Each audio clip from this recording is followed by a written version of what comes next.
Bueno, muy buenos días. Nos encontramos aquí en el Centro CIPS UDD de la Universidad de Desarrollo y les doy a todos la muy cordial bienvenida a nuestro último conversatorio de charlas CIPS UDD en relación a la salud y constitución. La idea es resolver, durante esta semana hemos estado teniendo conversatorios con distintas personas para resolver las dudas, las inquietudes frente a lo que vamos a vivir el día 4 de septiembre. Faltan 10 días para ese día tan crucial en que es importante que todas las personas voten informadas. Y es por eso que hemos invitado hoy día a una amiga, una gran amiga de la casa, Marisol Peña, ella es abogada, profesora e investigadora del Centro de Justicia Constitucional de la Universidad de Desarrollo y también expresidenta del Tribunal Constitucional. Así que muy bienvenida, Marisol, y la idea es que podamos resolver muchas inquietudes por su experiencia. Durante toda la semana hemos estado recibiendo distintas preguntas, dudas, inquietudes a través de distintas redes sociales y la idea es resolver esas dudas y esas preguntas. Las personas que nos están escuchando, les pedimos que si tienen algunas preguntas que nos hagan llegar a través de las redes sociales para poder responderlas en el día de hoy. Así que, sin más, quiero dejar la palabra para que los salude Marisol Peña. Gracias nuevamente, Marisol, por acompañarnos en el día de hoy. Muchas gracias, Paula. Muy buenos días a todos. Gracias por haber aceptado esta invitación de CIPS UDD para que conversemos sobre salud y constitución y en lo particular un profundo agradecimiento a Paula, al centro, por esta invitación que me honra y muy disponible para, ojalá, aclararles, ¿verdad?, los contenidos de la propuesta de nueva constitución y ustedes, como dice Paula, puedan ejercer un voto informado. Vamos a partir con la primera pregunta sobre la base de un video, ¿verdad? Así es, vamos con el video. Mi nombre es Fetaes. ¿Creen que la salud, como está en la Constitución, está planteada como un derecho social? Es más para ti. Bueno, muchas gracias en primer lugar por la pregunta.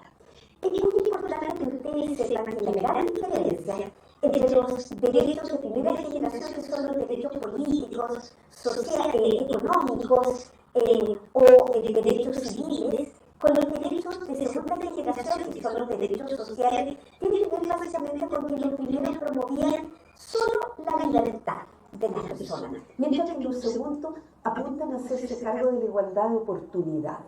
Por lo tanto, la primera aproximación a la pregunta es que, claro, la salud es evidentemente un derecho social porque tiene que ver con acercar a toda la población, a los chilenos y chilenas, a una situación de mejor igualdad de oportunidades, en este caso en materia de salud.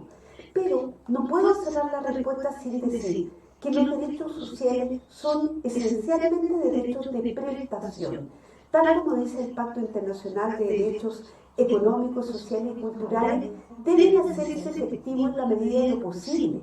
Esto debe entenderse como hasta que pueda la capacidad económica del Estado satisfacerlo. No será posible a lo mejor brindar en un primer momento atención gratuita a todos los dializados, pero tenemos que ir caminando a través de una política de salud, ojalá para ese logro. Así que derecho social impone siempre el pensamiento sobre sustentabilidad desde el punto de vista de los recursos fiscales y disponibilidad para poder satisfacerlos. Perfecto, muy clara y muchas gracias, Marisol, por esa respuesta. Vamos a ir a la segunda pregunta que nos llegó también a través de redes sociales y acá dice que mi hija tiene activa el CAEC, un tratamiento por 500 millones de pesos al año de por vida en ISAPRE. ¿FONASA va a cubrir este tratamiento? ¿Qué es lo que se plantea en esta nueva propuesta constitucional? Se plantea un tema que dice que el financiamiento va a ocurrir a través de un fondo único universal y este fondo único universal va a ser puesto por el Estado, es decir, el Estado va a ser quien va a poner esos fondos, pero también por el 7% de todos los trabajadores de nuestro país, ya sea el empleador o el trabajador.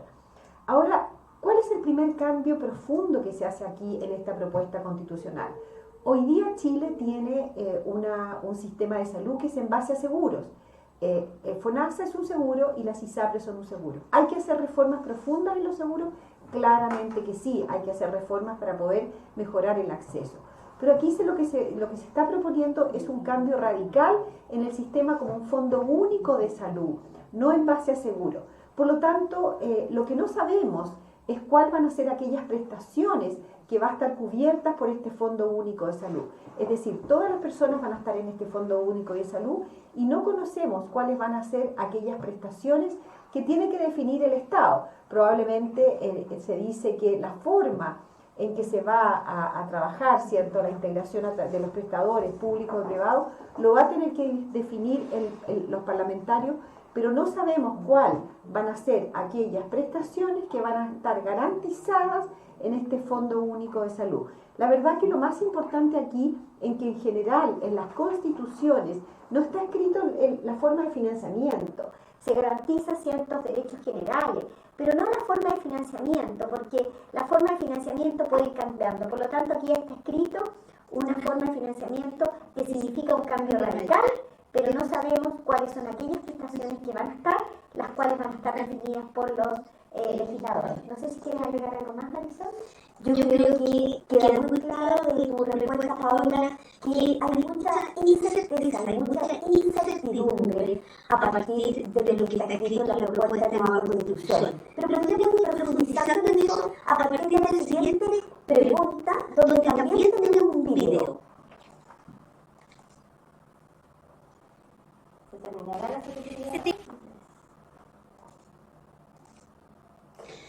A ver, si entendí bien, con el Sistema Único de Salud, sí es que se verá afectada la calidad de la atención de los pacientes. A ver, en rigor, si ustedes leen el artículo 44, número 5 de la propuesta de nueva Constitución, verán que uno de los criterios que debe estar presente en la política nacional de salud que se desarrolle por el Estado es el criterio de calidad. Pero quiero al mismo tiempo enfatizar lo que dije a propósito de la primera respuesta, es que la calidad en las prestaciones de salud va a depender de la mayor o menor cantidad de dinero con que cuente el Estado para hacer frente a prestaciones de mayor calidad. Ahora bien, algo mencionaba Paula, un sistema nacional de salud integrado que puede abarcar prestadores públicos y privados, pero donde estos últimos van a quedar supeditados en su existencia a las condiciones y requisitos que le establezca la ley, pues en realidad no sabemos si los actuales prestadores privados, aquel pequeño laboratorio que queda cerca a lo mejor de tu comuna y donde suelen practicarse los exámenes anuales conforme a los cuales vas manteniendo un nivel óptimo de salud, no sabemos si ese pequeño laboratorio va a poder seguir subsistiendo, porque todo queda entregado a la ley. Y evidentemente, si la ley fija condiciones o requisitos muy estrictos, no va a haber muchos prestadores privados que van a poder concurrir con las instituciones públicas a brindar una salud de mejor calidad. No sé si estás de acuerdo, Paula. Sí, absolutamente. Yo creo que aquí una de las incertidumbres es cómo van a participar los actores privados. Y aquí no solamente estamos hablando de instituciones grandes, de clínicas, estamos hablando de profesionales médicos, profesionales matronas, profesionales psicólogos, dentistas. ¿Por qué? Porque, de acuerdo como dice Marisol, dice que el sector privado va a estar formado por este sistema integrado y la participación de ellos la va a definir el legislador. Y eso significa que vamos a tener que ver cuáles son esas condiciones que el legislador defina. Y por lo tanto, acá pone en riesgo claramente la participación de los privados en muchas cosas. Por ejemplo, hoy día, Marisol, más de 6 millones de personas usan la libre elección. Personas que están en FONASA, que por distintos motivos deciden ir a un doctor, hacerse un examen, hacerse una cirugía en el sector privado. La participación de esos actores no lo sabemos porque probablemente eso va a estar determinado por la ley. De acuerdo a lo único que podemos decir es que el actual director de FONASA ha dicho que en el mediano plazo la libre elección debiera desaparecer. Esto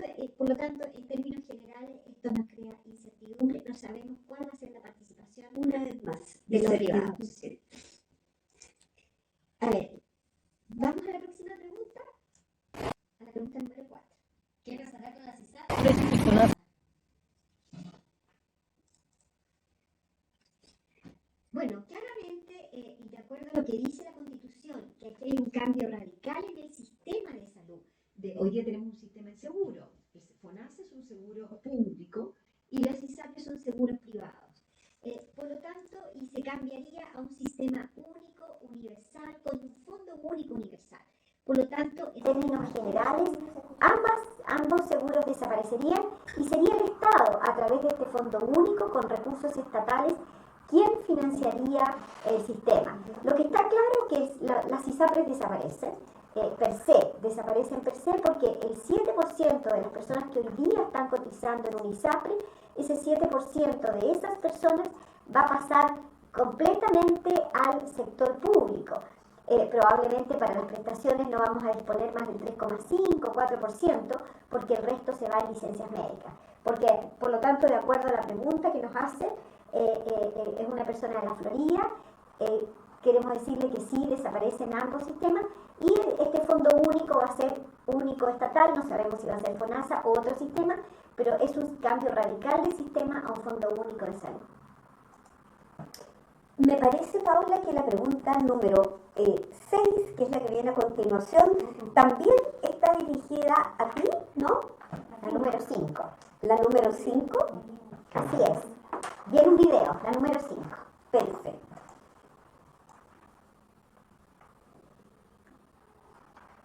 Con el sistema único de salud se verá afectada la calidad de la... Bueno, ya habíamos dicho algo en relación con esta pregunta que nos llega desde Independencia, así que Muchas gracias por la pregunta. Habíamos dicho que por un lado la propuesta de nueva constitución coloca como uno de los criterios de la política nacional de salud que existirá la calidad.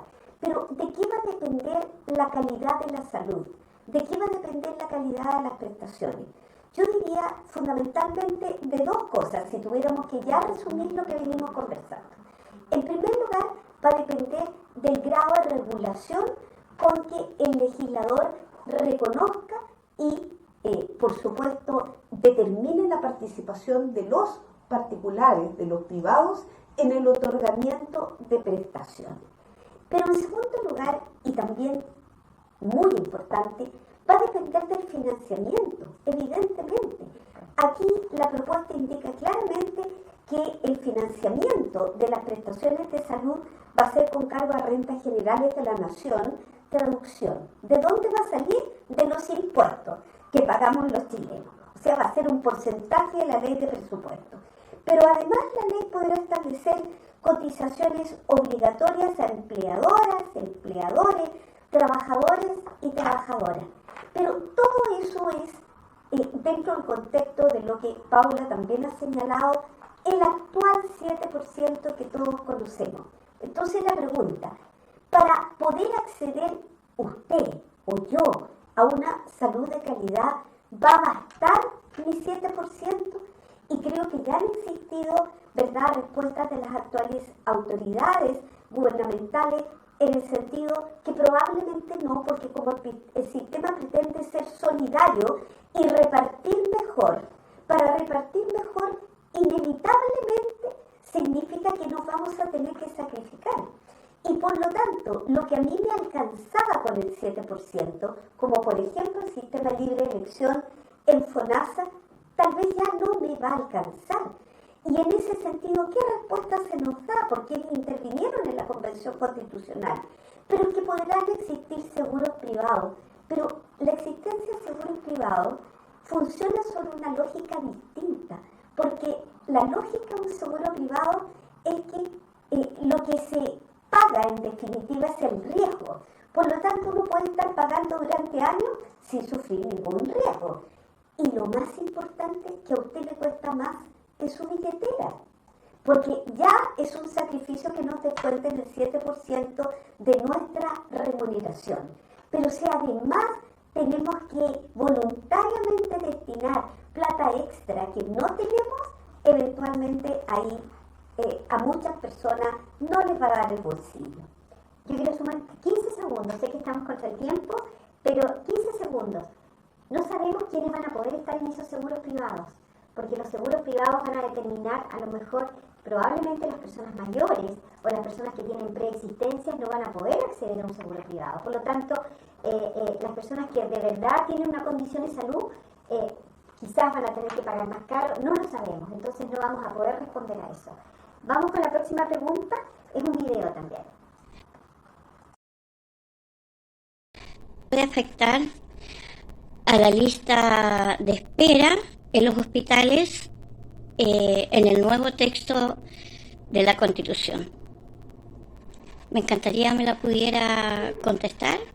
Es una duda muy grande, no solo mía, sino que de muchas vecinas que están con las mismas dudas de saber qué es lo que va a pasar con esas listas de espera.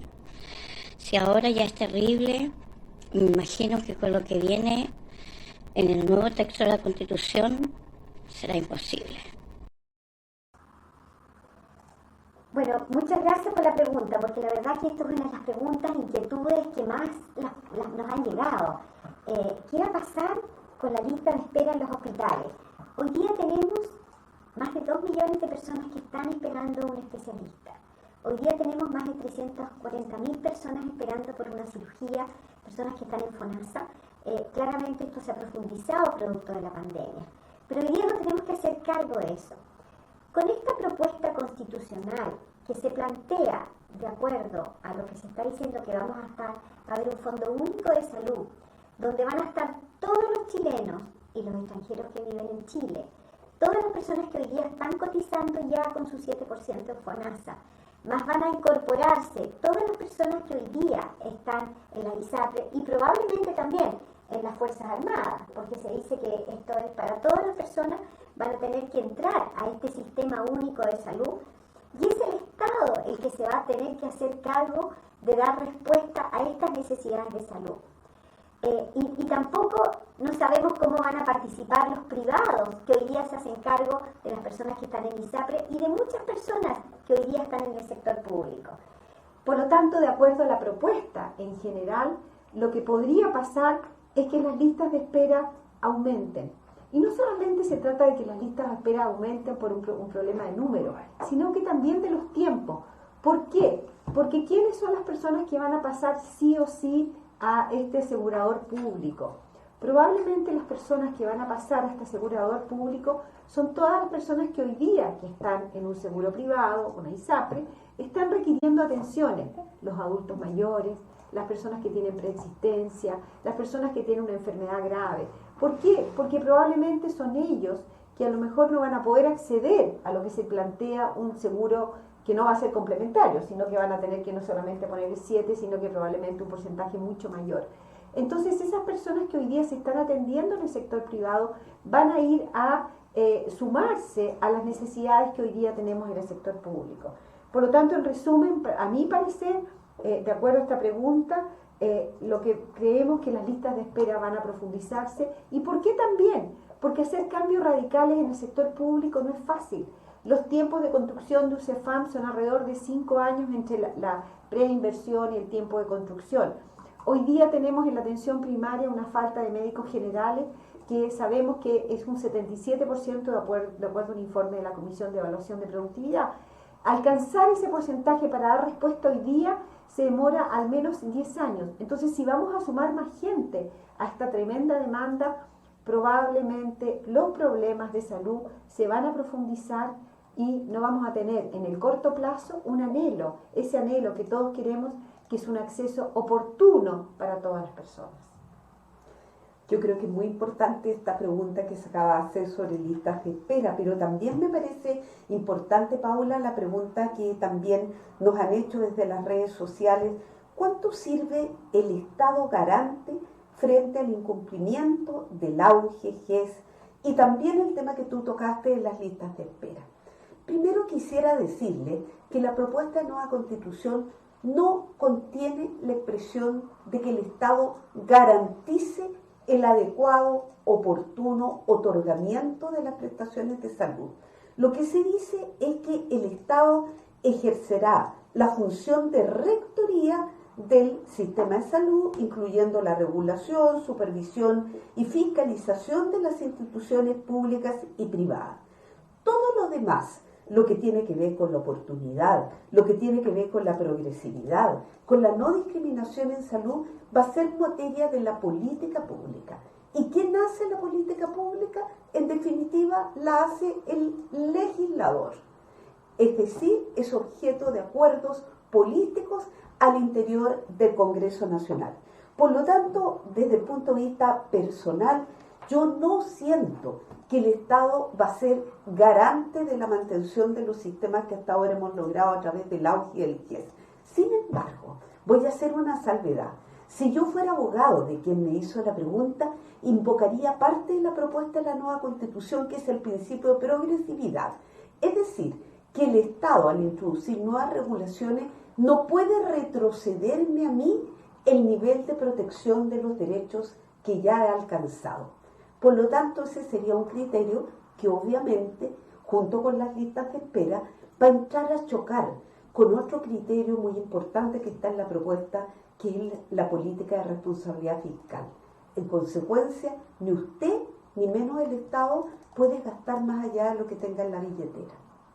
Clarísima, Marisol. Vamos a otra pregunta que me llegó por redes sociales, la voy a leer. Dice, frente a su experiencia en pandemia, ¿qué incentivos existirán para una posible integración en caso de enfrentar una nueva pandemia?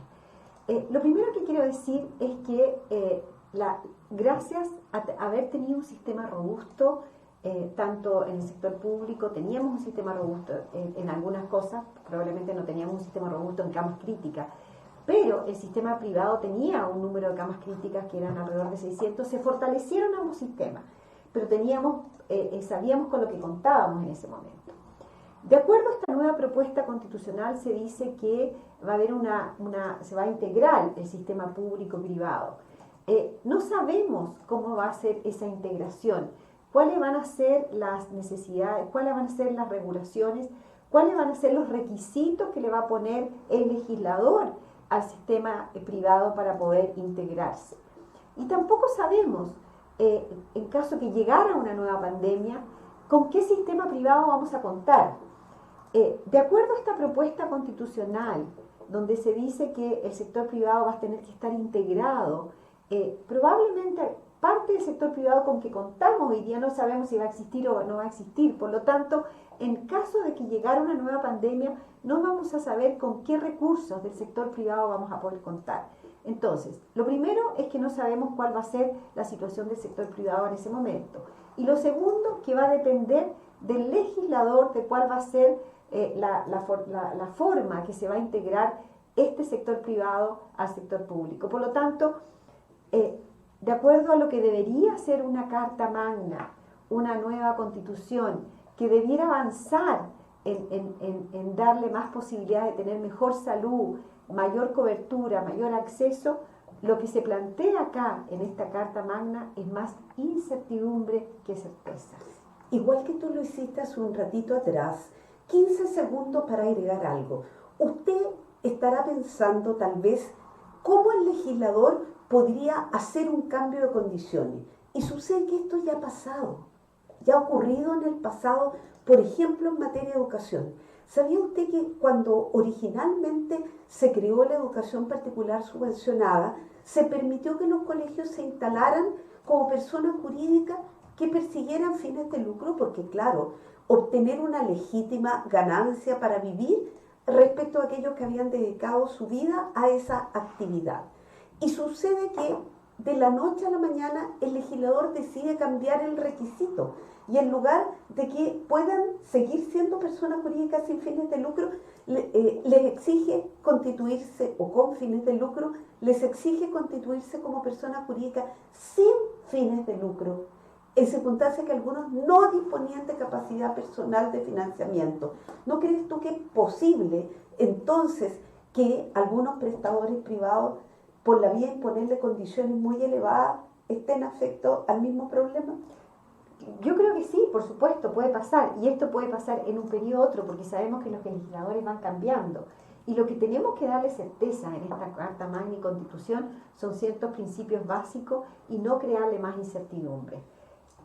A continuación hay una pregunta muy interesante que nos ha llegado comparativa, podríamos decir, entre la Constitución actual y la propuesta que debemos votar el día 4 de septiembre próximo. ¿Cuál es más robusta y tiene mayor protección a la salud? A ver, yo diría que partamos por la actual regulación. A mí me parece, en mi opinión personal, que la actual Constitución es más realista desde el momento que lo que se asegura a todas las personas es el derecho a la protección de la salud y no el derecho a la salud. Y usted se preguntará cuál es la diferencia. Lo que pasa es que una Constitución no puede asegurar el derecho a la salud en forma que alguien entienda que eso es sinónimo del derecho a estar sano, porque eso es imposible. En consecuencia, es más perfecta la Constitución actual cuando lo que garantiza es el derecho a la protección de la salud a través de acciones preventivas, curativas, de rehabilitación, según el caso. Pero lo más valioso, a mi juicio, de la regulación actual que se pierde en la propuesta de nueva Constitución es la libertad que usted tiene para elegir dónde atenderse, si en el sistema público o en el sistema privado. Porque efectivamente puede que usted solo cuente con el financiamiento del 7% de su cotización obligatoria, pero es fundamental que para que usted pueda sortear las listas de espera o para que pueda atenderse con el profesional que le merezca confianza. Paula es médico y podrá entender mejor que nadie este aspecto psicológico en la atención de la salud. Para esto era fundamental que la Constitución le asegurara a usted la libertad de elegir.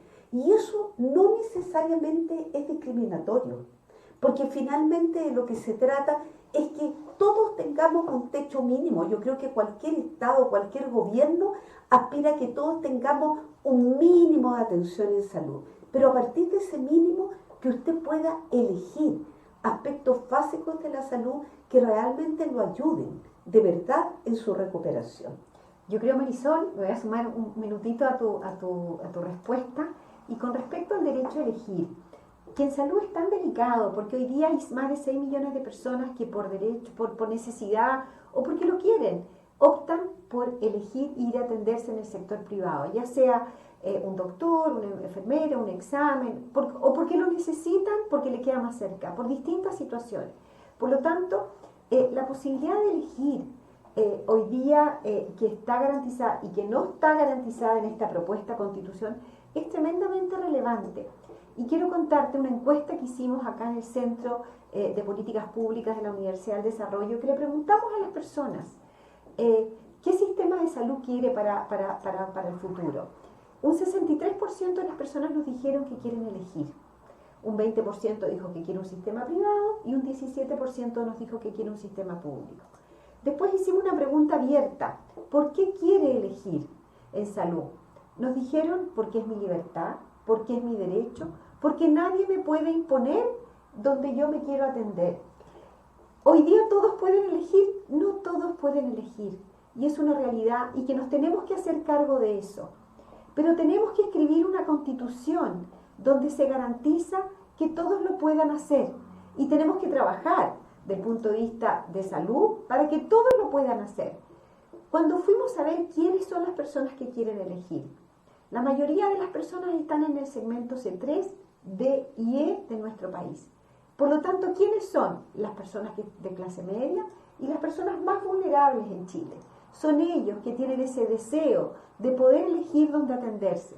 Por lo tanto, creo que tenemos que escribir una Constitución que se garantice que todo chileno en nuestro país tenga esa posibilidad de hacerlo, y tenemos que trabajar cada uno desde su vereda para que eso pueda ocurrir.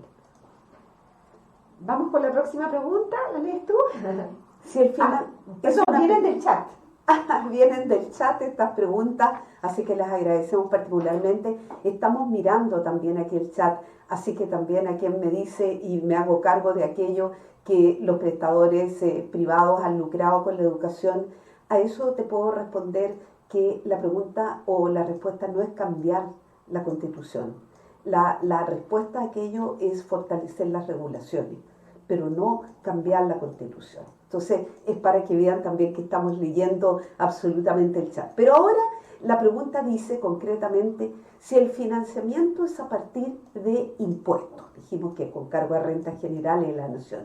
¿Se están planeando reformas financieras para cumplir estas metas? ¿Qué sabes tú al respecto, Paula?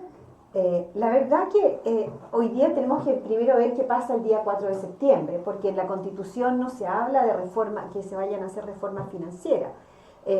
Lo que sabemos hoy día es que se plantea que todo el sistema de salud se va a financiar con, ¿no es cierto?, con el Estado, con los impuestos, pero más, se dice, aquí lo voy a leer, el sistema de salud es financiado a través de rentas generales de la nación. Adicionalmente, la ley podrá establecer cotizaciones obligatorias a los empleadores, empleadoras, trabajadores y trabajadoras. Es decir, con lo que se está hoy día financiando con estas rentas generales, más teóricamente 7%, porque tampoco no sabemos cuánto va a ser el porcentaje, se debiera financiar. Y aquí hay un tema que es importante. Se ha hecho un aumento sustancial en los recursos del sistema en salud. El sistema de salud en los hospitales se ha duplicado el presupuesto en los últimos 10 años, se ha duplicado en términos reales. ¿Cuánto ha aumentado la productividad en los hospitales? Un 15%. Por lo tanto, no es ahí donde está el problema. El problema es que tenemos que mejorar la gestión en los hospitales, la forma de hacer salud. Hay un informe de la Comisión de Productividad con respecto a los pabellones, por ejemplo, y se dice que la productividad de los pabellones hoy día es de un 53%. ¿Qué significa? Que de los pabellones que ocupamos en nuestro país se ocupa un 53% del tiempo. ¿Cómo alcanzamos ese 80%? Haciendo mucha gestión, probablemente se falta de algunos anestesistas, se dice que se empieza 40 minutos más tarde, que se termina 30 minutos más temprano, y eso hace probablemente que no podamos responder a las necesidades que tenemos hoy día. Salud es muy complejo, pero por lo tanto tenemos que enfocarnos donde están los problemas reales, y no es ahí donde están los problemas reales. Agreguemos tal vez, Paula, porque quien nos hace la pregunta por el chat está muy atento a la evolución de la reforma tributaria que ha presentado el actual gobierno. Lo que ha dicho el gobierno es que esa reforma tributaria tiene por objeto allegar los recursos adicionales necesarios para cumplir las metas del programa de gobierno. Pero eso no significa necesariamente que todos esos mayores recursos que se lleguen van a ser para salud. Tendrán que distribuirse entre viviendas sociales, tendrán que distribuirse entre mejorar el sistema de pensiones. Por lo tanto, tampoco sabemos, aunque prosperara la reforma tributaria, ¿verdad?, qué porcentaje y qué cantidad de recursos realmente van a destinarse para lograr nivelar, pongámoslo de esta manera, la salud pública con lo que hoy día es la salud privada. Y yo finalmente quiero decir una cosa muy importante. Chile ha tenido una historia, una cultura. Chile ha venido haciendo una manera en salud las cosas, que hay cosas muy buenas, hay cosas que tenemos que mejorar. Pero lo que no se puede plantear en la Constitución, en un programa de gobierno, un cambio radical de sistema, porque sabemos que los cambios radicales de sistemas tienen un costo de transición, un costo de que eso ocurra muy grande, y no solamente en costo en tiempos de espera, en tiempos de atención, sino que en cuánto tiempo demora esos costos de cambio de sistema. En general no menos de 10 años. Por lo tanto, tenemos que hacer reformas poniendo a las personas, escuchando a las personas cuáles son los problemas reales que tienen las personas. La Organización Mundial de la Salud, cuando define cuáles son las cosas que tenemos que mirar en relación a los sistemas de salud, pone 3 cosas que hay que ver. 1 son los derechos, 2 son las necesidades y 3 son las preferencias individuales de las personas. Tenemos que considerar esas preferencias individuales de las personas y por lo tanto es ahí y de esa forma, escuchando a las personas y viendo las necesidades de las personas, donde tenemos que ir avanzando para mejorar la salud de nuestro país, que sabemos que ha tenido tantos dolores tanto tiempo. Aquí hay, Paula, también por el chat, una pregunta muy interesante que tiene que ver con los cambios radicales que siente nuestro interlocutor o interlocutora que se están implementando. ¿Qué pasará, dice la pregunta, con aquellas personas que hoy día enfrentan tratamientos o enfermedades en clínica y bajo prestaciones, creo que dice, bajo prestación de ISAPRE a partir del 5 de septiembre, cómo enfrentar esta situación. Quiero dar aquí una tranquilidad, y esa tranquilidad fluye de la disposición segunda transitoria.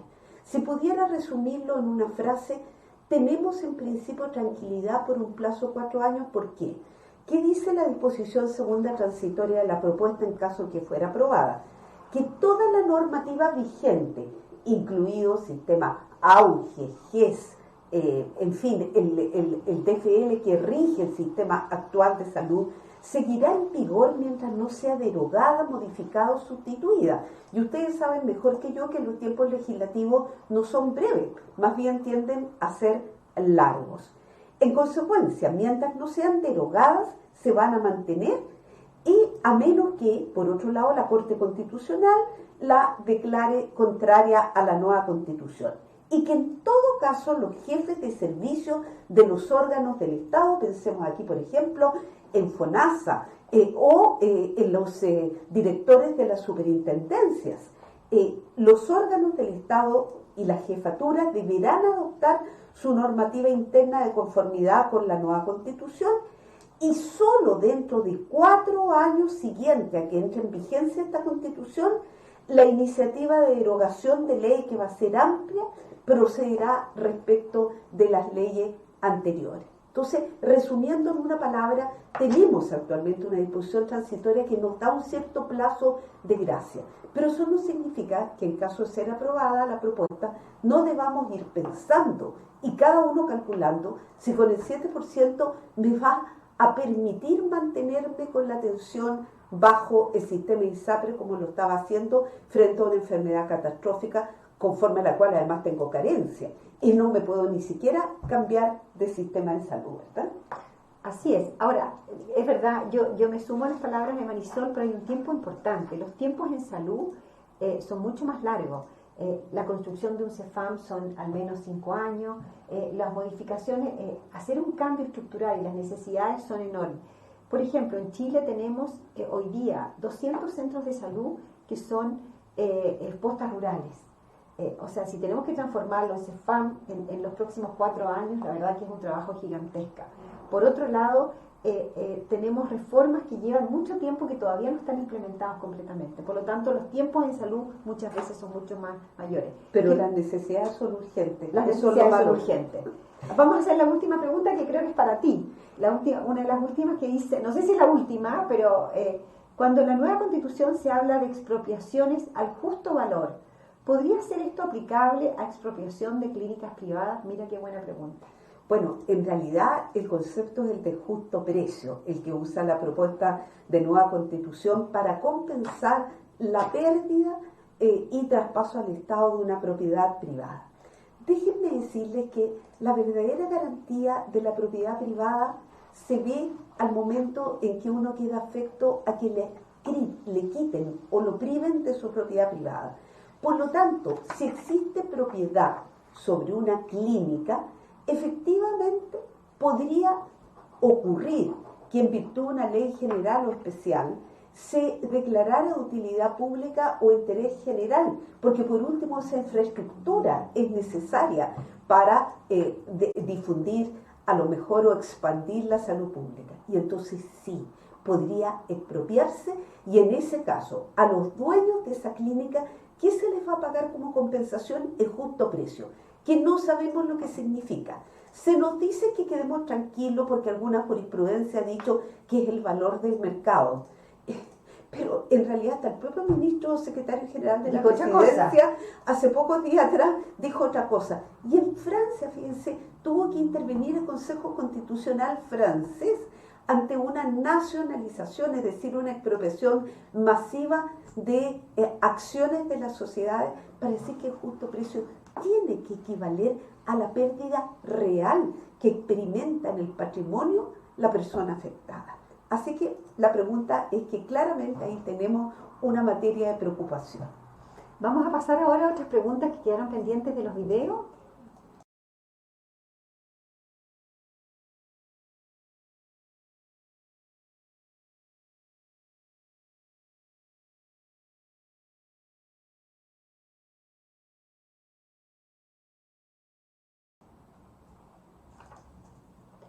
Bueno, de acuerdo a lo que dice la Constitución, la propuesta constitucional, a partir de la definición en que, del punto de vista del financiamiento, esto va a ser financiado por rentas generales y además con el 7% de todas las personas. Todos los chilenos que hoy día se encuentran, chilenos o extranjeros que viven en Chile, que se encuentran en una ISAPRE, van a tener que pasar a su porcentaje a este Fondo Único de Salud. Las personas que son adultos mayores o que probablemente están con una preexistencia y tienen una enfermedad crónica, van a tener que pasar también a este Fondo Único de Salud y por lo tanto van a tener que atenderse donde el Estado lo define de acuerdo como lo hacen hoy día las personas que están en FONASA. Es decir, les va a asignar un prestador, ya sea la atención primaria, un consultorio, ¿no es cierto?, un CEFAM, y también le va a asignar un especialista cuando lo pueda asignar y en un hospital. Lo que pasa es que hoy día tenemos demandas profundas ya en el sector público desde el punto de vista de dar respuesta a las necesidades de especialistas y por lo tanto estas personas van a tener que ir a engrosar esta lista de espera, ya sea de especialistas o alguna atención que hoy día, por ejemplo, quirúrgica que lo necesite. Salvo que esas personas puedan acceder a un nuevo seguro privado que se dice que van a existir, pero no sabemos van a ser las condiciones que van a poner los seguros privados a las personas para poder entrar. No sabemos si esos seguros privados van a permitir la entrada, por ejemplo, de personas que tienen preexistencia o adultos mayores, que sabemos que finalmente son las personas que tienen mayor cantidad de enfermedades crónicas. Y aquí parece que tenemos otro video con una pregunta que nos está llegando adicional. ¿Cómo afectan las leyes que se tienen que hacer en salud? Se tienen que hacer en salud.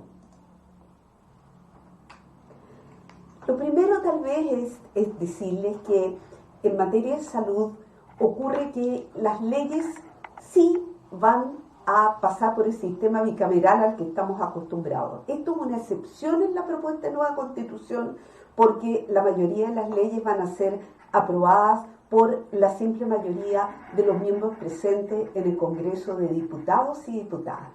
En el caso de las materias de salud, educación y vivienda, también va a poder intervenir la Cámara de las Regiones y me parece que eso es una buena noticia porque permite una doble deliberación.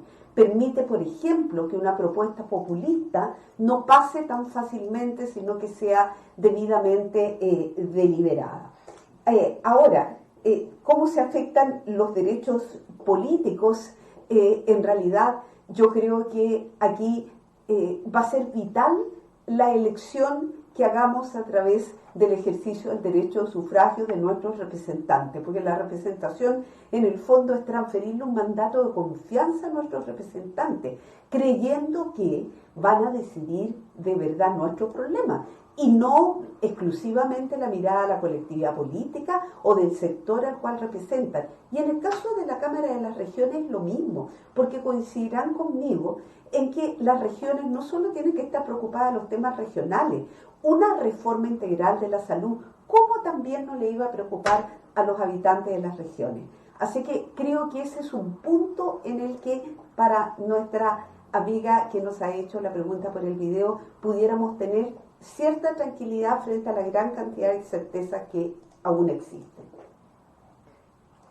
Vamos a pasar a una nueva pregunta. Viene por el video. Soy consulta. ¿La modalidad FONASA Libre Elección va a continuar?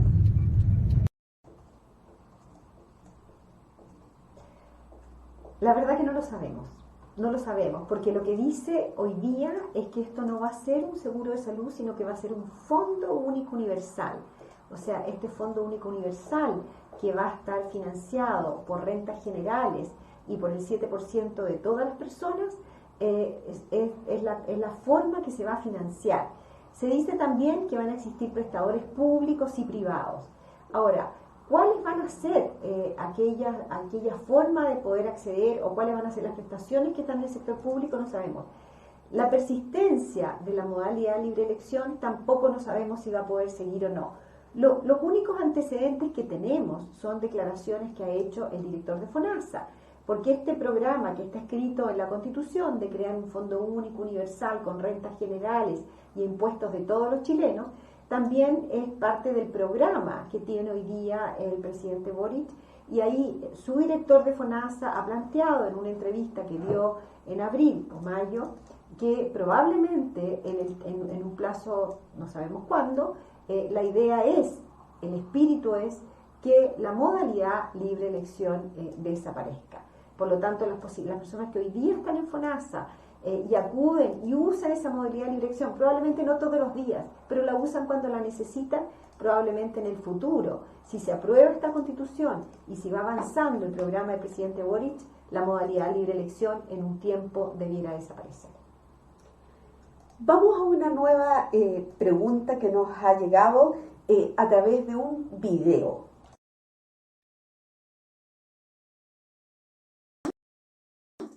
Y quisiera hacer una pregunta a la profesora Marisol Peña. Profesora, en el borrador de la nueva Constitución, en materia de tutela o reclamación de derechos fundamentales, ¿usted ve que se está precarizando ese derecho en relación a lo que hoy tenemos con la Constitución vigente? La pregunta, en mi concepto, la respuesta categóricamente es sí. Se está precarizando. Y les voy a poner el ejemplo tan común hoy día en Chile de los reclamos que se han deducido ante las Cortes de Apelaciones de todo el país por las alzas en los precios de los planes de salud que fijan las ISAPRES, y que durante un tiempo se impidió el reajuste anual, pero ahora se ha vuelto a reponer.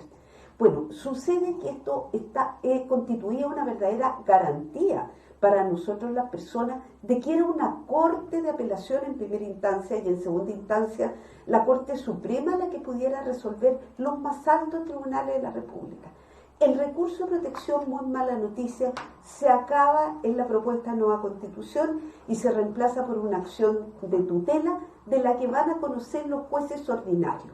Dicho en otras palabras, el mismo juez ordinario que está conociendo de un juicio de lanzamiento de un arrendatario por no pago de la renta, va a estar conociendo de un reclamo en materia de derechos fundamentales garantizados por la Constitución.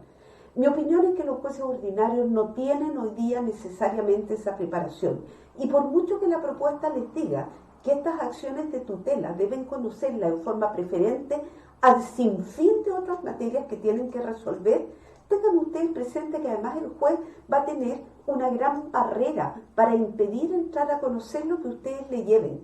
¿Cuál es esa gran barrera? Que puede decirnos, mire, esta no es la vía, la acción de tutela.